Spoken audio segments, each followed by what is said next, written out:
संत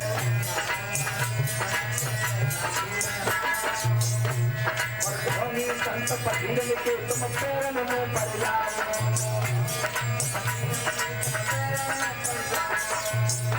संत फकीर के तुम पैरन में पड़ जाओ,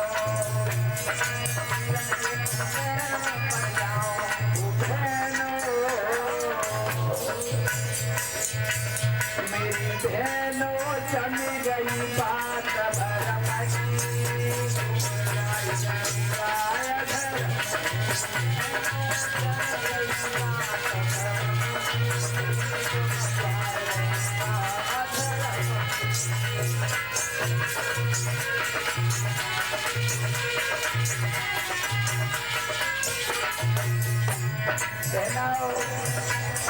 होशियार रहो, होशियारों को पढ़ी लिखी हो चुकी हो। पहले ऐसा चलता था, भगवान भगवान होता है, सेवा भगवान की करो, अरे सेवा पति की करो, किसी से उद्धार हो गया, फकीरों से ढोंगियों से बचो।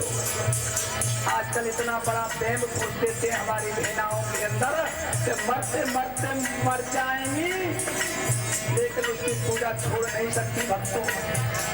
प्रेम की दवा कहीं नहीं है, और जो प्रेम घूमते हैं बहुत बड़े पापी होते हैं। अपना स्वार्थ सिद्ध करने के लिए बहनाओं को गुमराह कर देते हैं, और बहनाओं को क्या, हमारे भाई लोगों को भी वो गुमराह कर देते हैं। उनके अंदर इतनी बड़ी बोलने की क्षमता होती है, उल्टा सीधा। अपने पद से खूब लड़ो तुम और ढोंगी को पूजो, खूब लड़ो तुम और ढोंगी को पूजो।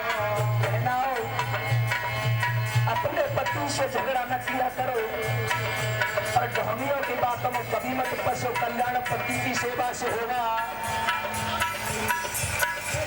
कल्याण पति की सेवा से होगा, ढोंगियों की सेवा से। लेकिन भगवान है क्या, खुद को भगवान समझते हैं, भगवान भगवान होता है, और भगवान ये भी समझता है कि किसी का सेवा करना नहीं आता है तो वो धीरे से राम राम राम राम दिन में 2-4 बार कर लेगा, जितनी उसकी जानकारी है भगवान उसको माफ करते। ये थोड़े ही है कि बहुत बड़ा पूजा ये वो कुछ लगा करके खर्चा करो जब भगवान प्रसन्न हो, ऐसा कुछ नहीं है। भगवान ने हमको बुद्धि दी है, किसी को ज्यादा दी है और किसी को कम दी है। अरे जिसको ज्यादा दी है वो अच्छी तरीके से मंत्रों के अनुसार अपना भजन करेगा, और जिसको ज्यादा बुद्धि भगवान ने नहीं दी तो वो अपना आराम से हे राम हे कृष्ण हे परमात्मा, मेरे हाथों से कोई गलत काम ना हो और मेरे ऊपर दया करते रहना, और मैं किसी का बुरा नहीं करना चाहता। हे सुंदरान देवता, मुझे क्षमा करते रहना, मेरा कल्याण हो, भगवान खुश हो, परमात्मा खुश हो। यही भजन होता है, और क्या भजन होता है? माफी मांगते भगवान की। भगवान ने, हमारा पिता है भगवान, उसको पता नहीं है कि मैंने इसको कितनी बुद्धि दी है। भगवान को सब कुछ पता है कि मैंने इसको कितनी बुद्धि दी है, इसको कितनी बुद्धि दी है। हमको पता है अपने बालक के बारे में, तो हमारा बालक कितना, इतना, ये बड़ा वाला कितना तेज है, छोटा वाला कितना तेज है। तो भगवान को सब कुछ पता है। तन की जाने मन की जाने, जाने चित्त की चोरी, बाप के मुंह से काट छिपो जाते हाथ में छपक की डोरी। गुमराह मत बनना बहनाओ, ऐसा बहुत अच्छे ऋषियों ने संतों ने कहा है। अपने पद से खूब लड़ा तुम और ढोंगी को पूजो, अपने पद से खूब लड़ा तुम और ढोंगी को पूजो। पद को भर के जा दुनिया में पूज दे बनाए पूजो, जा दुनिया में पूज दे बनाए पूजो। पद से भर कर जा दुनिया में पूज दे बनाए पूजो, पद से भर के जा दुनिया में पूज दे बनाए पूजो। हरि बहनों,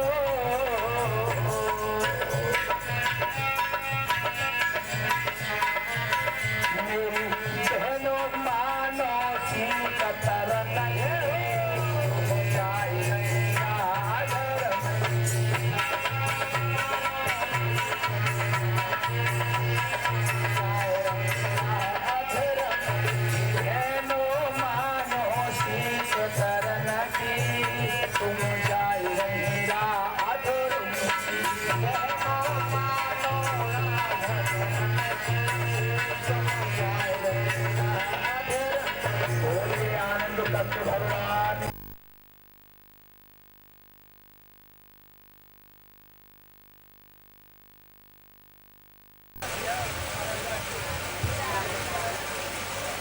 रोक लियो ना, हाथ कर लियो हाथ।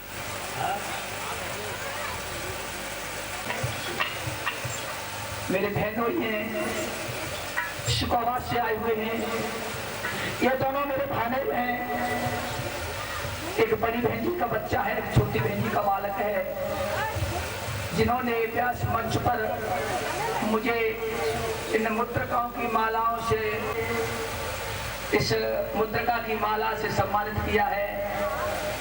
मैं भाई साहब से यही अनुरोध चाहता हूँ, मेरा यही अनुरोध है कि ऐसे महापुरुष मुझे आशीर्वाद देते रहे। बोले गोविंद भगवान। दिल में जगह जब होती है तब आत्माएं मिल जाती है, तब आत्माएं मिल जाती है। बेटी रीत की धाराएं, बेटी रीत की धाराएं जाती है।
भक्तों, ये मेरी अभी बहन जी आई थी, ये नंगला, उसका नंगले का नाम तो कुछ और है, उसमें मैंने लिखा भी था, याद नहीं आ रहा। वैसे बंडा के नंगला के नाम से प्रसिद्ध है, जो मनोहरपुर से आगे पड़ता है, धौर्रा के पास नंगला बंडा, उसके नाम से तो जो प्रसिद्ध है, लेकिन इसका नाम कुछ और है। तो उनका नाम जब इसके लिए चाहना बढ़ती है। जब आत्मा एक दूसरे से मिल जाती है, हे बहन, मेरे तो पति और जीवन के आधार देवकी नंदन ब्रजराज श्याम सुंदर हैं। मैंने तो ये निश्चय कर लिया है कि या तो मेरी शादी मनमोहन से होगी, नहीं तो हमेशा कुंवारी ही बनी रहूंगी। ये विचार सखी को समझाया है और सोचने लगी है कि मैं अपने स्वामी पर पत्र द्वारा संदेशा भेजती हूँ, देखती हूँ कि पहले दुष्ट शिशुपाल आता है या राजा का महाराजा श्याम सुंदर मेरा जीवन धनाता है। भक्तों, अभी हमारे बड़े भाई साहब गुलाम सिंह यादव जी, अमीन साहब कुआ खेड़ा के, जिनके साथ मेरे पिताजी का हमेशा से संग रहा था, एक साथ उन्होंने सर्विस की थी मेरे पिताजी ने भाई साहब के साथ। ये अमीन साहब हैं, इन्होंने 50 रुपए से बड़े भ्राता जी ने मुझे सम्मानित किया है। मैं तो परमात्मा से दुआ मांगता हूँ, हे प्रभु,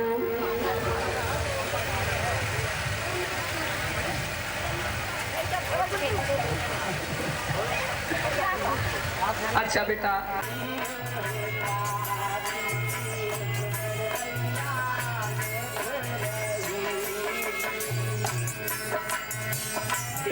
जाके दिलों में हम जाके दिलों में बहुत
ये मेरा भतीजा है दिनेश यादव, इन्होंने एक ये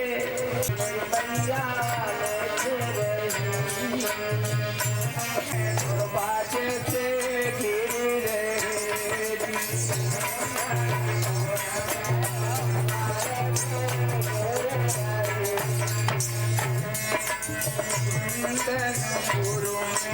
गुरुबाजे से धीरे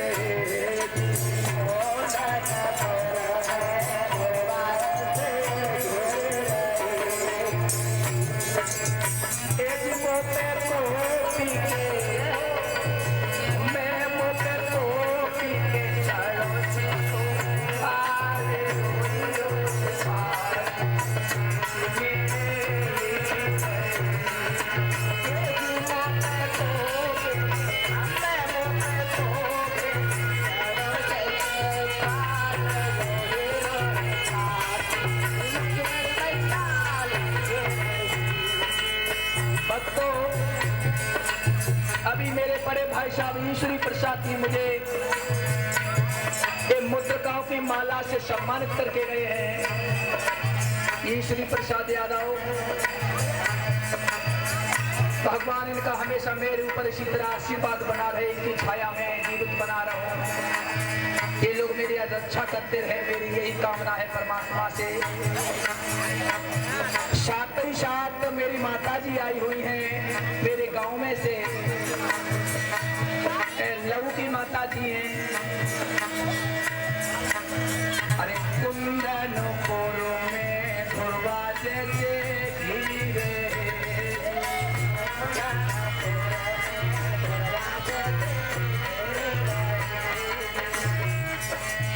ए जी जाके ए जी मोटे कोटी के चारों शीशो पाले रोई रोई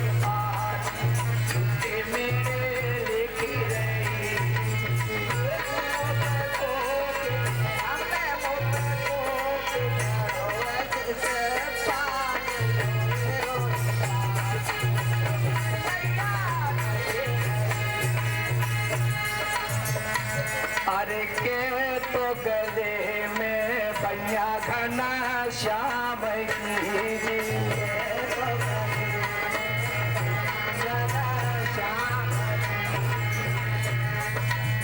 के तो गले में बैया घना श्याम की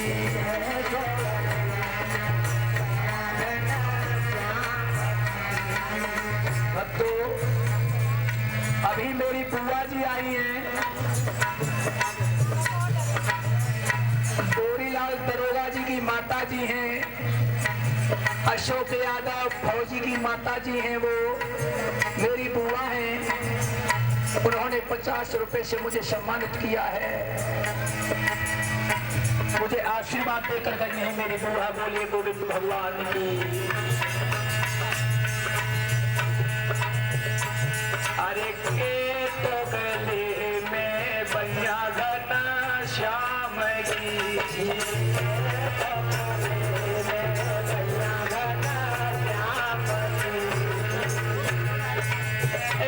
के तो पीरन की हम के तो पीरन की अरे बजेगी तालो मारी रोई रोई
विष्णु भगवान की। आज रुक्मिणी मैया रो रो करके निवेदन भरे शब्दों में पत्र द्वारा कहने लगी कि कन्हैया, अरे यदि शिशुपाल मुझे ब्याह करके ले गया तो पत्र रुक्मिणी ने लिखकर एक सुदेव ब्राह्मण को पकड़ा दिया है और रो रो कर बोली कि हे ब्राह्मण देव, मैं तुम्हारी बेटी हूँ, अरे मेरा पत्र आप द्वारका तक पहुँचा दो, आपका एहसान हो जाएगा।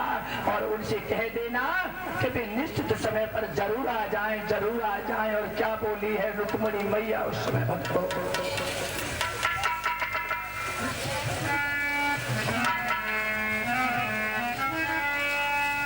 देवता पधारो बहुत जल्द, द्वारिका नाथ की नगरी को, कह दीजो ये दिन बीत गए तो पान सकोगे दास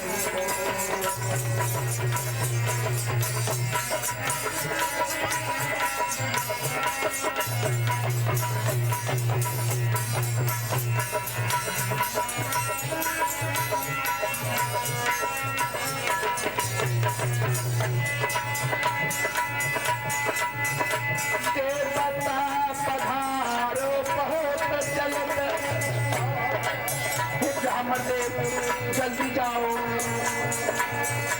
द्वारिका नाथ की नगरी को, कहती जो ये दिन बीत गए तो पान सकोगे दासी।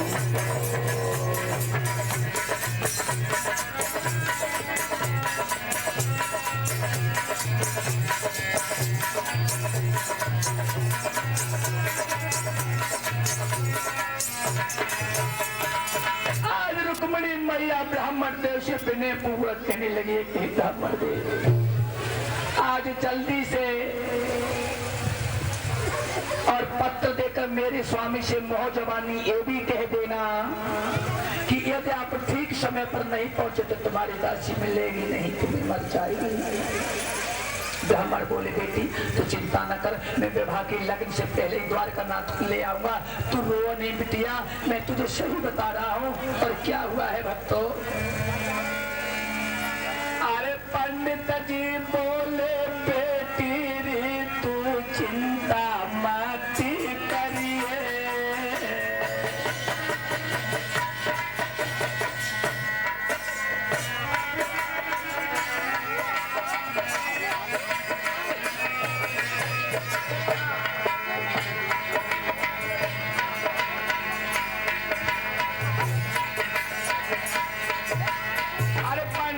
बोले बेटी तू चिंता मत करियो, हम जा रहे चिट्ठिया लेके बिटिया, हर तू मत बिसरियो।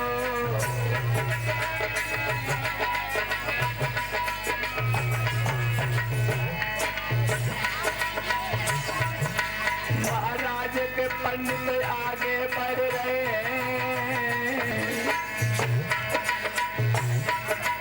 और करी प्रभु ने नजर तुरंत द्वारका में आए गए।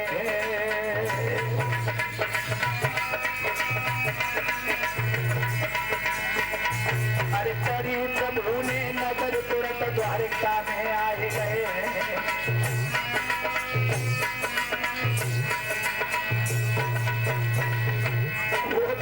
के बजैया शाम के लीला समझ नहीं आई है, तो मुरली के बजैया शाम के लीला समझ नहीं आई है।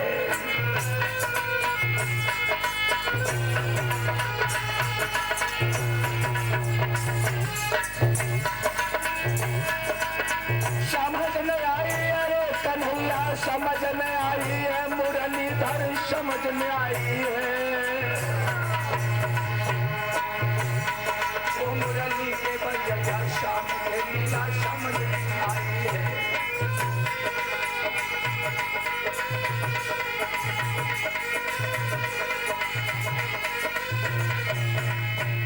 भक्तों, ये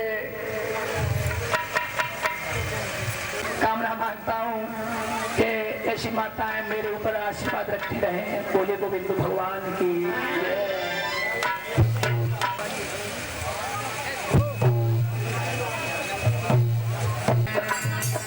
मोए भीषम की बेटी ने भेजो है सुनो शामरिया।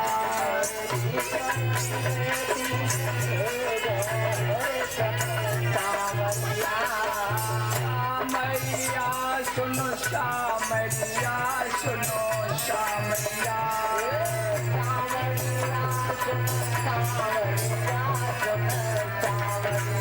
मोए भीषम की बेटी ने भेजो है सुनो शामरिया।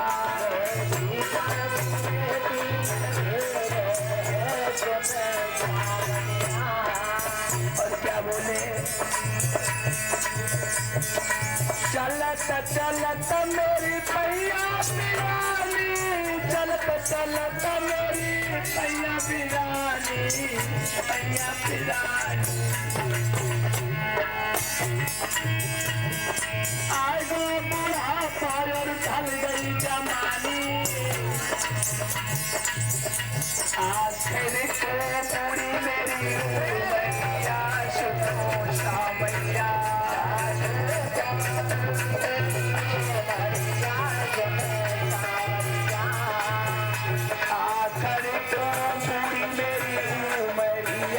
सुनो शामरिया,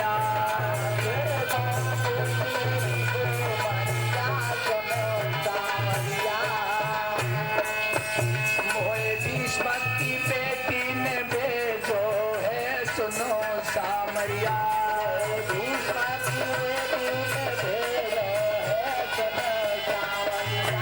बोले आनंद कंद भगवान की जय। आज ब्राह्मण देव भगवान कृष्ण से कहने लगे कि मैं कुंदनपुर का रहने वाला हूँ और आपकी दासी रुक्मिणी ने मेरे हाथों से ये पत्र भेजा है।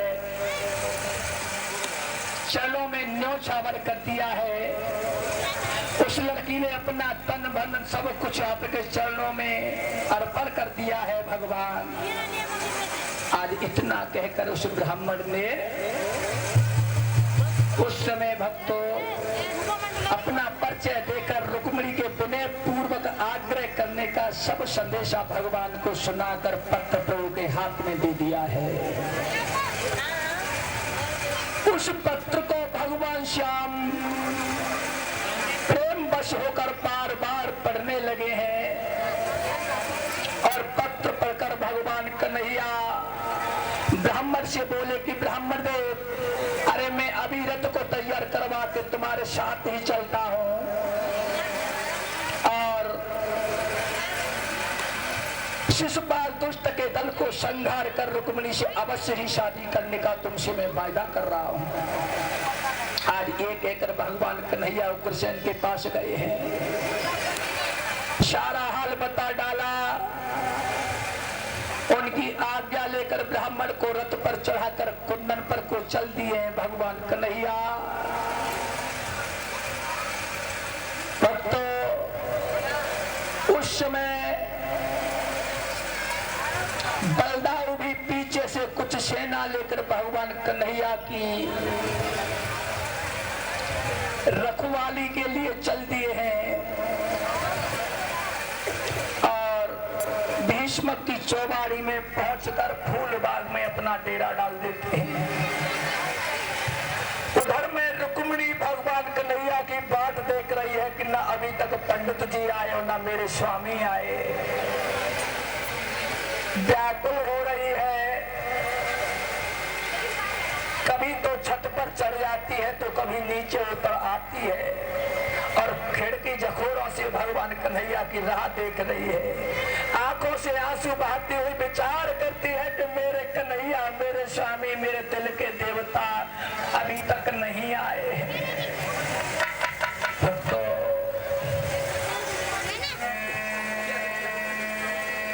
न आए दिल के दामन तीर, न आए दिल के दामन तीर, न आए दिल के खबर।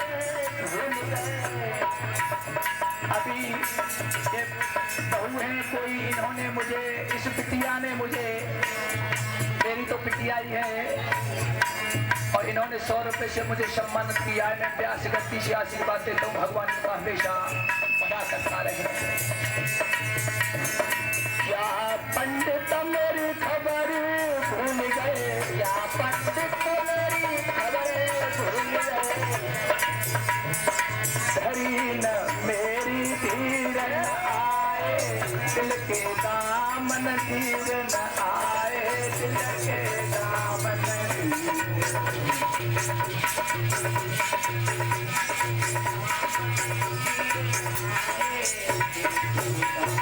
और क्या हुआ? स्वामी बिना तुम्हारे मेरो, बिना तुम्हारे मेरो, स्वामी बिना तुम्हारे मेरो, बिना तुम्हारे मेरो, अब जियरा धरे न धीर न आए, दिल के दामन धीर न आए, दिल के दामन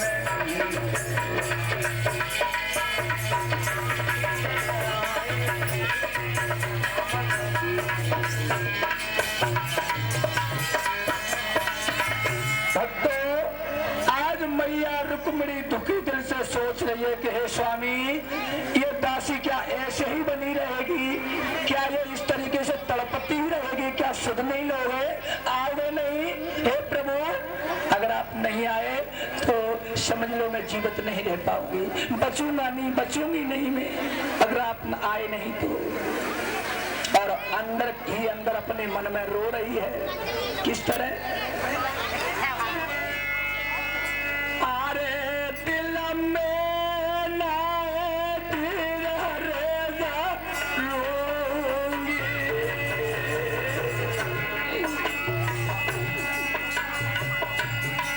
मैया रो रही है। अरे दिल में ना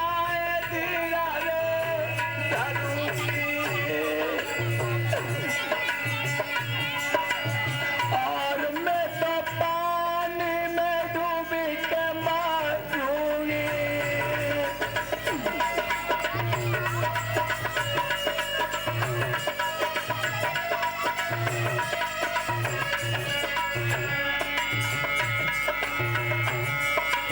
और मैं करूंगी हाय करूंगी।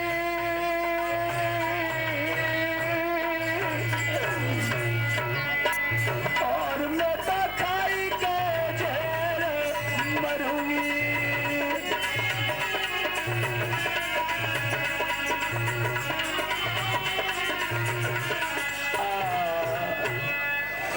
आज इस तरह से मैया रुक्मिणी विचार करती हुई व्याकुल हो रही है और सोचती है कि हे स्वामी, तुमने मेरे ऊपर विशेष एहसान कर दिया, मैं चुका नहीं पाऊंगी, और प्रभु से मिलवा कर मुझे कल्याण कर दिया है मेरा आपने। भक्तों, तब तक जरासंध और शिशुपाल भी बारात लेकर आ गए हैं रुक्मिणी को ब्याहने के लिए। और जब ये बात रुक्मिणी को मालूम पड़ी कि द्वारका से कन्हैया भी आया है, तो अपने पिता भीष्म से धमका कर बोला है कि उन ग्वाल हीरों को क्या पिताजी तुमने बुलाया है? कि वो अपने आप ही आ गए? मुझे सही सही बताओ। अरे नहीं बताओगे तो ये समझ लो कुछ चौपट होने वाला है अभी। सुनो, यहाँ पर बलराम कन्हैया भी आए और युद्ध की लड़ाई की शंका है, इसलिए यदि तुम शादी करना चाहते हो तो तुम्हें कुछ वीरता दिखानी पड़ेगी, कुछ जुर्रत दिखानी पड़ेगी, युद्ध करना पड़ेगा। और मेरी तो यही सहमति है कि टीका चढ़ाने से पहले इन दोनों को काट डालो, मार डालो। जरासंध ने बोला कि वास्तव में कन्हैया को साधारण वीर नहीं, उसका जीतना बहुत टेढ़ी खीर है। मैं भी उस मुझसे सब त्योहार हार चुका हूँ, इसलिए तुम सब सावधान होकर कुंदरपुर में रहो। और इधर में तब शिशुपाल की शादी का सामान्य चर्चा होने लगा।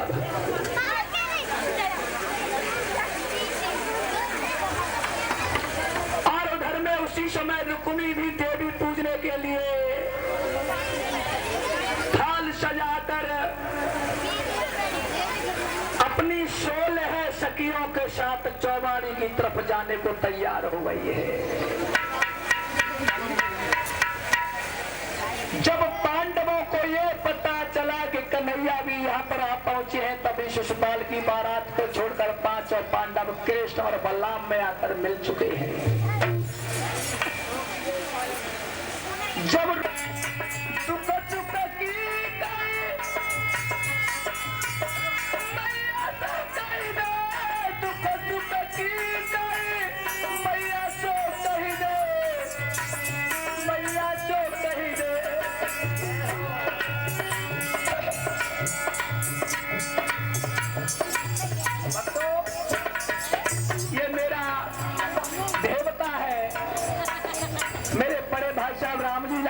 जो कबूलपुर में रहते हैं, उनकी बिटिया है फूलमाला, जो महाबल की गढ़ी पर ब्याही हुई है। मेरा देवता लगता है, इसने मुझे इस मुद्रा की हार से सम्मान किया। भगवान ऐसे बालक को हमेशा सद्बुद्धि प्रदान करते रहे। बोले गोविंद भगवान की।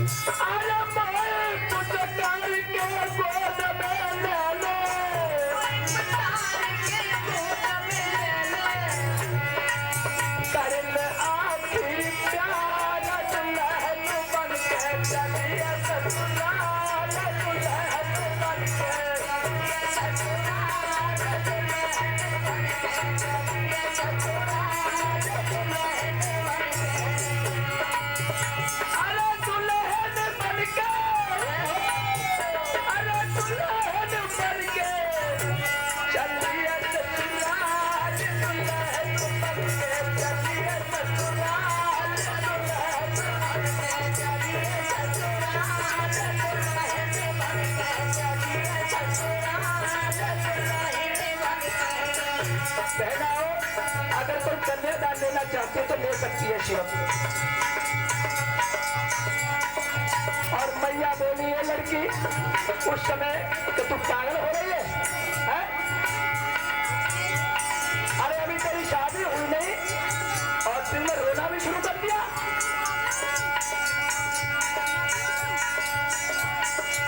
जानू ने बबुला की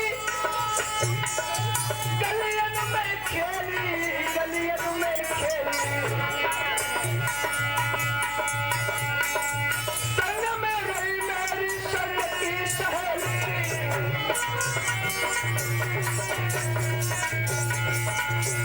सब कुछ चली विशाल लहर बन के चलिए ससुराल, लहर बन के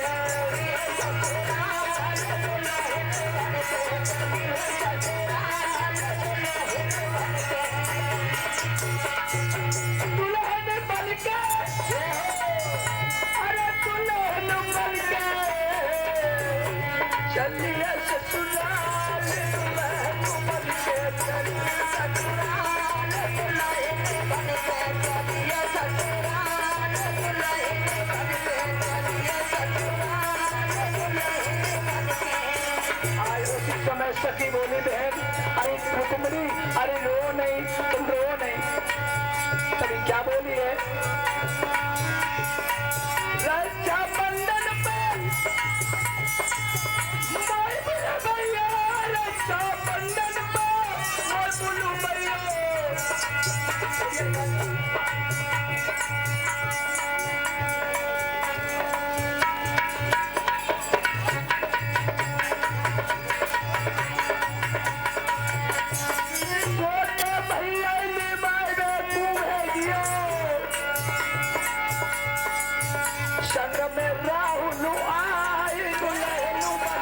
चलिए ससुराल,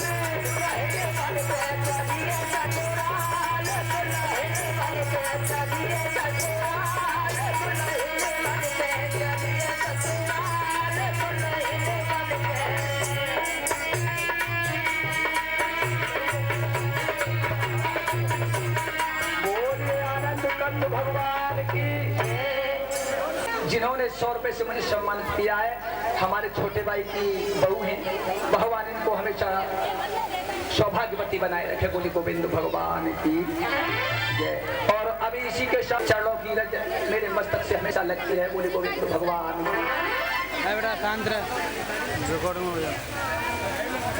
हाँ निकाल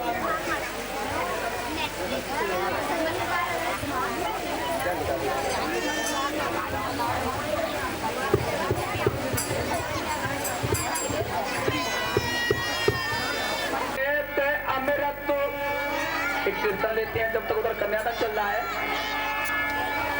अमृत क्यों नए पीरो बापरिया तेरे समुनत धरी कदरिया अमृत पीरो बापरिया तेरे समुनत धरी कदरिया।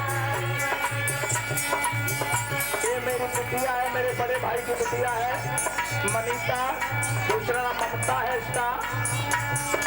इसने मुझे 500 रुपए से सम्मानित किया है। साथ ही साथ सभी साथियों को 10 रुपए से सम्मानित किया है। ये मोहम्मदाबाद में अभी शादी हुई थी 2 महीने पहले। मेरा तो व्यास करती है, इसके लिए ये आशीर्वाद है कि ये हमेशा सौभाग्यवती बने रहे। बोलो गोविंद भगवान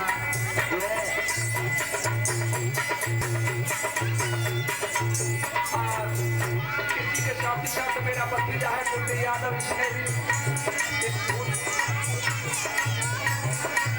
मुद्रा की माला से मुझे सम्मानित किया है। भगवान के सम्मान बनाए रखे। इसी के साथ ही साथ मेरा भांजा आया हुआ है आशु यादव मोहम्मदाबाद से,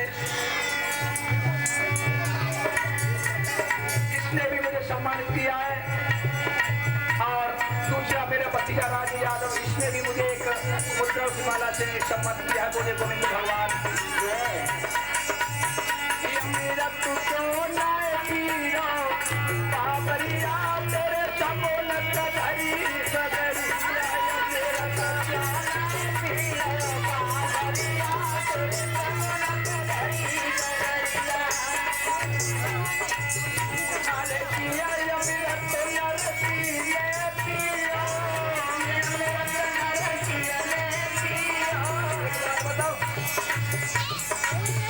कल मैं कीर्तन गा रहा था तो मेरी भाभी भी आई थी, बड़ी वाली अशोक की माता जी आई थी। और उस समय कीर्तन का भी एंड हो गया और जैसी भाभी जी खड़ी हुई तो माता जी के समान है।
देकर कन्हैया समझ गए और आगे आने लगे। तभी क्या हुआ भक्तों, सामने देखो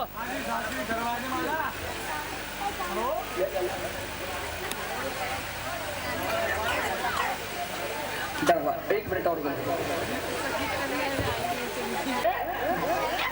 धर्म की तरफ इनके हाथ बढ़ते रहे और इन्होंने 10-10 रुपए से पूरे स्टाफ को सम्मानित किया है। बोलिए गोविंद भगवान की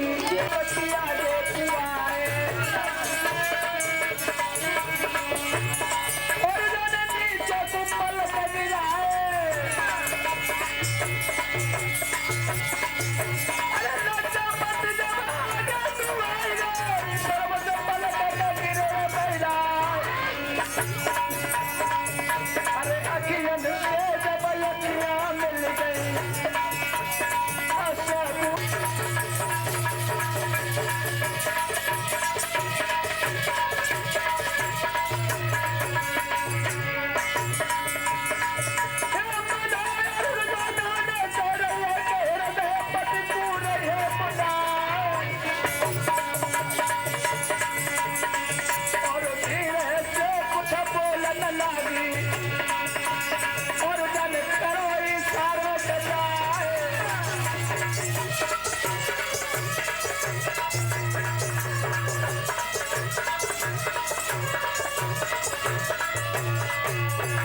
अभी हमारे पास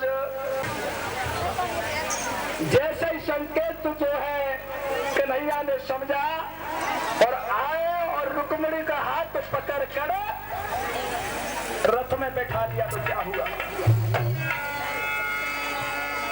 एकदम उस सभा में कोलाहल मचने लगा। कैसे,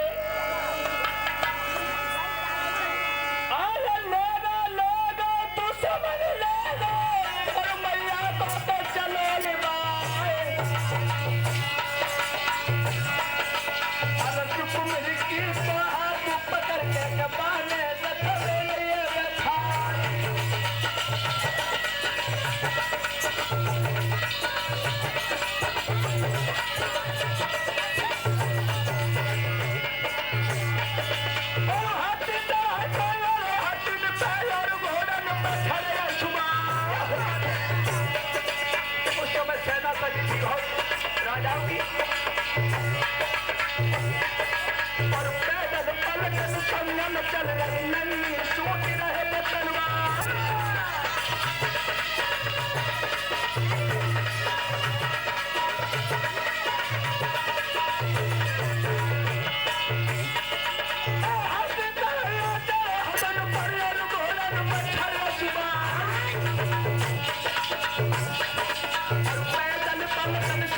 चल रही नहीं सोच रहे तलवार। और भागत पर गई अब मैदान में धूल ही धूल परत दिखलाए।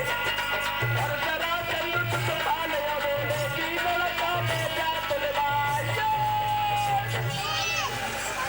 आज जरा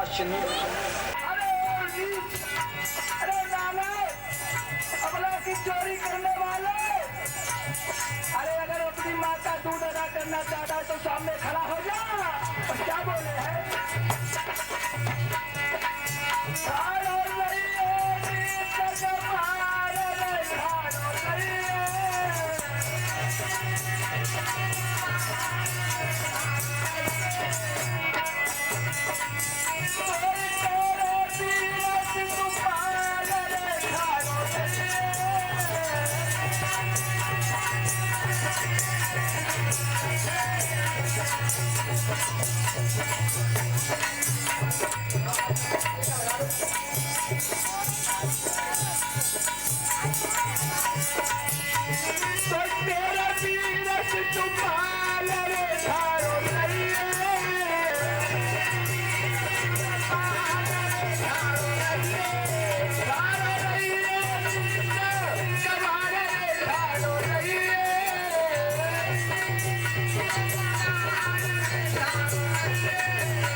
शिशुपाल कहने लगा, अरे नीच, अरे ओ कायर, अरे ओ धोखेबाज लुच्चे, इस रुक्मिणी को चोरी से लिए जा रहा है, तुझे शर्म नहीं आती?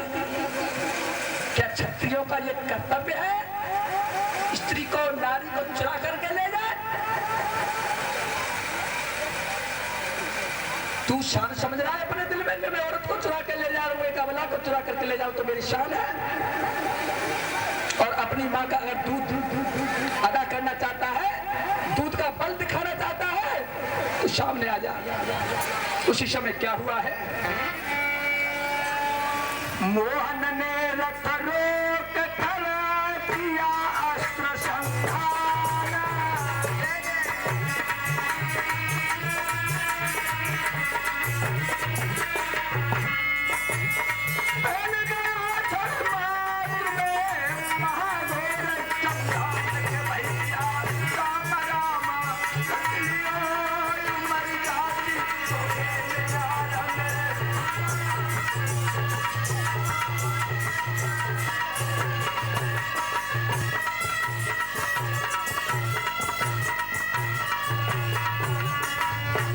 श्री सुखदेव जी वर्णन करते हैं राजन परिषद,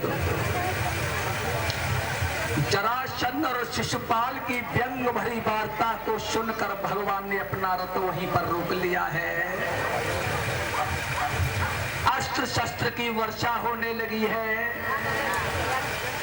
उस समय दोनों ओर से घोर युद्ध होने लगा था और इस भयंकर युद्ध को देखकर रुक्मिणी अधीर होने लगी है, व्याकुल होने लगी है। सज्जनों, उस समय रुक्मिणी मैया भगवान के ऊपर भारी संकट आया हुआ देखकर हाथ जोड़कर कन्हैया से बोली है कि महाराज, आप इस युद्ध को यही रोक दो, इसमें तो लाखों की जानें जा रही है। भाई मारा गया था, हत्या हुई थी। भगवान बोले, रुक्मिणी, ये दीनता तुम्हें शोभा नहीं देती है और ऐसी कठिन परीक्षा के लिए सेना रखी जाती है। अब चिंता नहीं करें, मैं तुमको हरण करके तो ले जा रहा हूं, लेकिन इसके साथ ही साथ भूतल का भार भी उठा रहा हूं।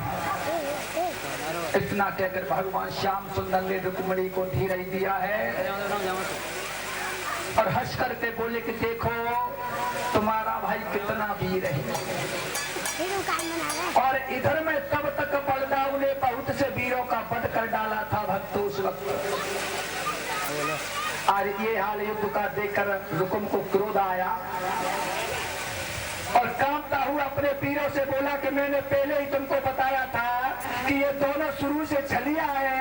अरे इनकी छलबाजी को मैं पहले से ही जानता हूँ, ये चोरी करते और नाचते भी है। मैं बार बार याद दिलाता रहा कि बच के रहना, होशियार रहना, ये कहीं धोखा ना कर जाए। और देरी हो गया। अरे दो शेर खड़े देखते रह गए, वो ग्वाला लेके चला गया।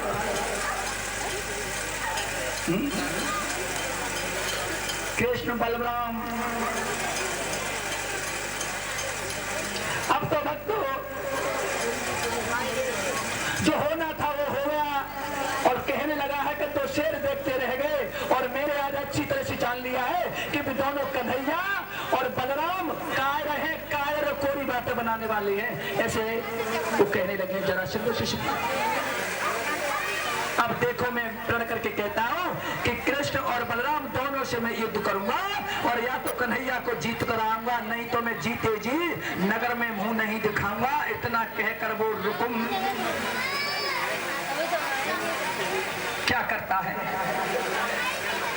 युद्ध का प्रण करके रण क्षेत्र में उपस्थित हो जाता है। वो रुक्मिणी का भाई, उधर में शिशुपाल और जरासंध दोनों प्राण बचाकर भाग जाते हैं भक्ति युद्ध क्षेत्र से। तब रुकुम कन्हैया के सामने जाकर ललकारता हुआ बोला कि ओरे कन्हैया। अरे कृष्ण के सामने जाकर जैसे ही आवाज लगाई कि ओरे कन्हैया, अरे सावधान होगा, तेने पराए घरों में चोरी से दूध घी मक्खन जरूर खाया है, इसलिए तूने उस आदत को अभी तक नहीं छोड़ा। और मेरी बहन का हरण कर लिया। अरे कन्हैया, आज मेरा तेरा युद्ध होगा और अंतिम फैसला है। क्या मेरी बहन को ले जाना कोई आसान बात नहीं है, ऐसे नहीं ले जाने दूंगा।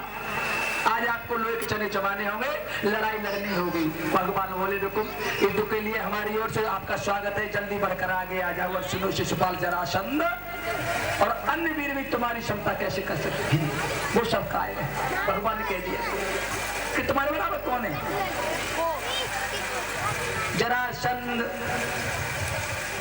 और शिशुपाल ये सब काय है। आज मेरी तुम्हारी लड़ाई होगी। इस तरीके से वो रुकुमवीर कहने लगा है भगवान से।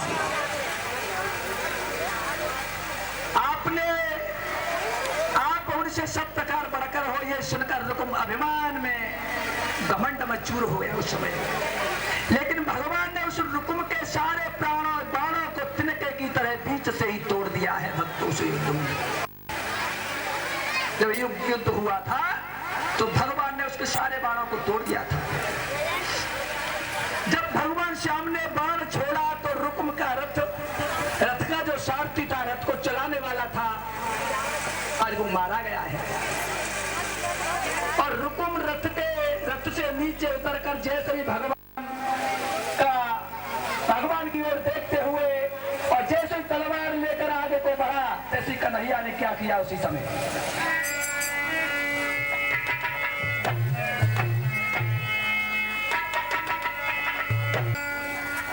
उसका पद करने को प्रभु ने भी ऊंचा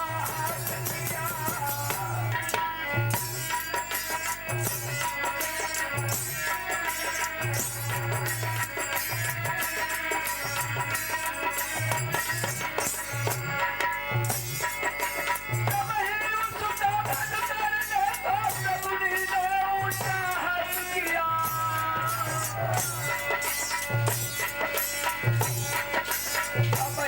उसका पद करने को प्रभु जी ने ऊंचा हाथ किया।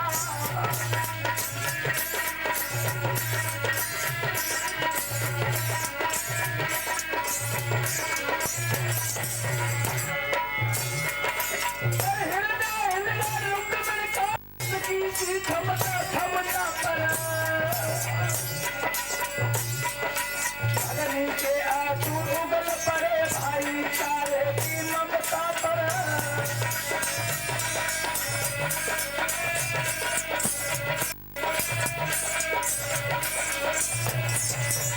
जैसे ही दुष्ट की तलवार ऊपर को उठी, वैसे ही कन्हैया ने उसे मारने के लिए अपना हाथ ऊंचा उठाया। रुक्मिणी उसे मारने के लिए जैसे ही भगवान ने हाथ उठाया, रुक्मिणी आज भाई की ममता पर आंसू बहाते हुए मोहन का हाथ पकड़ लेती है उसी समय और विनय पूर्वक कहने लगी कि स्वामी, मेरे भाई को मारो नहीं। यदि इसका वध हो गया तो मेरा बहुत बड़ा कलंक लगेगा मुझको कि बहन की शादी में भाई मारा गया। इसलिए हे प्राणनाथ, इसे मारो मत, इसे छोड़ दो। ये मेरे पिता की निशानी है, बूढ़े पिता की। और क्या बोली रुक्मिणी, जो आज तुम्हारे हाथों से वे बेबस मारा जाएगा।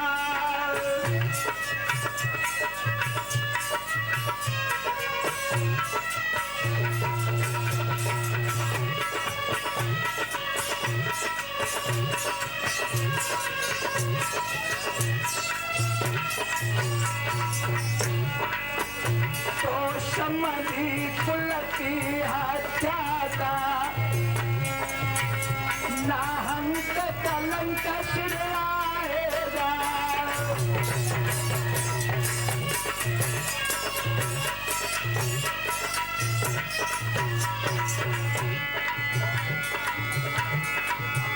करुणा निधान इसलिए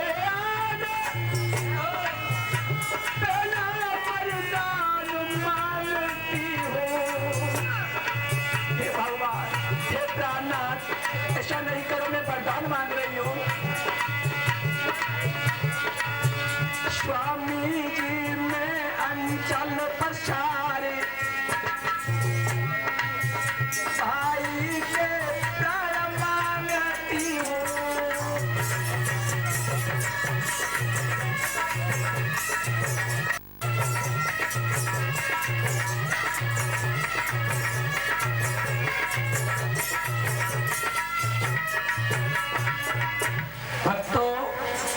श्री सुखदेव जी कहने लगे, हे राजन परीक्षित, रुक्मिणी ने भगवान श्याम के आगे हाथ जोड़कर विनती की कि हे प्राणनाथ, यदि आज मेरा भाई तुम्हारे हाथों से मारा गया तो समधि कुल की हत्या का कलंक लग जाएगा। इसलिए हे प्रभु, मैं आपसे पहला वरदान मांग रही हूँ कि मेरे भाई को जीवन दान दे दो। तब मोहन रुक्मिणी की करल भरी पुकार सुनकर केवल मुस्का बांध लेते हैं उस रुक्म की, और दाढ़ी मुंह से मुड़वा कर उसे रथ के पीछे बांध कर ले चले हैं भगवान कन्हैया और बलराम। दाऊ भैया आगे आगे कहने लगे, श्याम चलो, इसका अपमान तो हमने कर दिया, लेकिन ऐसा करो कि आखिर को ये शादी है, ये रिश्तेदार है, इसको छोड़ दो।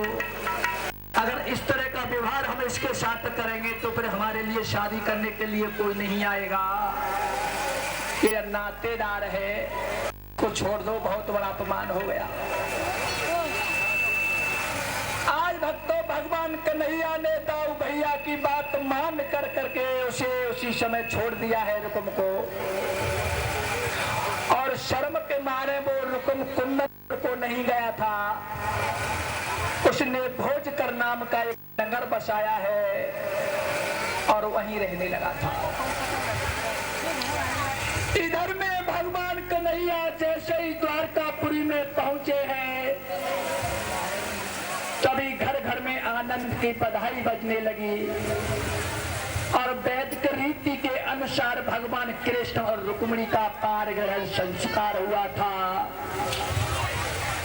और उधर में जब ये समाचार राजा भीष्म ने सुना तो ब्राह्मणों को बुलाकर स्वास्थ्य वासन के साथ कन्यादान संकल्प पढ़वाया। तो भक्तों, इस प्रकार भगवान कन्हैया और रुक्मिणी का विवाह हुआ था। ये भगवान कन्हैया की पहली शादी हुई थी। बोलिए गोविंद भगवान की।